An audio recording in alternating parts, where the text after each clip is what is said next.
So you may remember Habakkuk is three chapters in a book. It's called one of the minor prophets. There's nothing minor about Habakkuk. It's just the way we present that. It's a short book.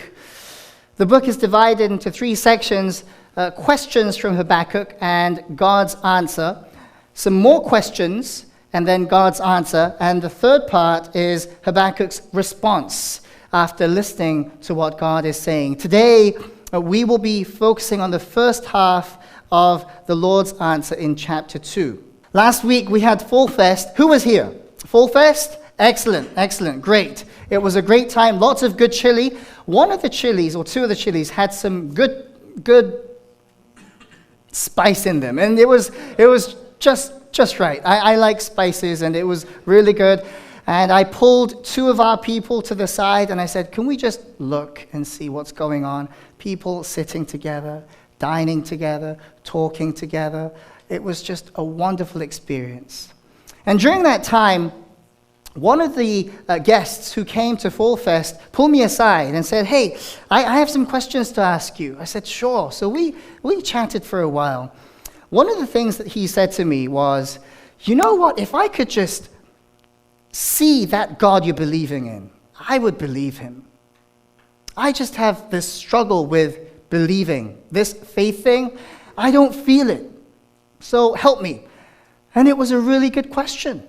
Maybe some of you are asking the same questions. If I could see God, I would believe him. If Jesus showed up to me face to face, bam, I would believe him. I would follow him. But that gentleman had a good question and a good thought, because oftentimes we want to believe in what we see. You see a piece of paper. You believe this is a piece of paper. If I said this is a piece of paper, you'd say, Elisha, you are cuckoo, because there's nothing there. So I had this conversation with that gentleman, wonderful gentleman. And we talked, and I said, well, sir, do you have a telephone? And he said, yes. He said, well, I have a wireless phone. That's great.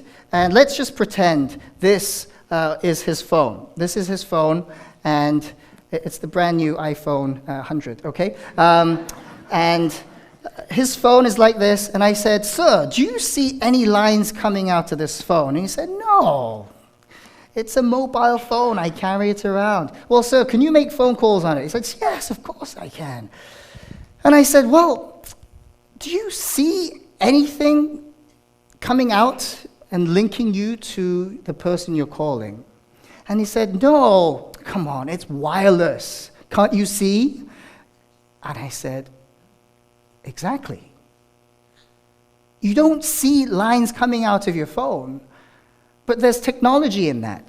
And some of our smart folks in here, they know exactly what I'm talking about, which I don't. But there's wireless things, and there's frequencies, and there's technology that's able to transmit sound and get it in there, but we don't see it.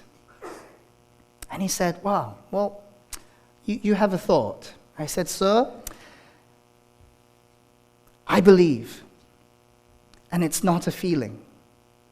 I believe. Let me encourage you that this week, when you go to your home and before you go to bed, just say this: God, if you're real, reveal yourself to me. And I said, can you repeat that? He said, yes. God, if you're real, reveal yourself to me. And we promised that he would say that every night before he went to bed. And I'm hoping that he'll come back with some news. But nonetheless, that is how we begin to come into relationship with our God, because he wants to speak into your life. He wants to transmit messages of love to you. Many a times, we just don't listen. Today's message is entitled this: I will live faithfully by listening, writing, and waiting. Can we all say that together? I'll break it up into smaller chunks. I will live faithfully by listening, by writing, and by waiting. Because we all love to wait. I will live faithfully by listening, writing, and waiting.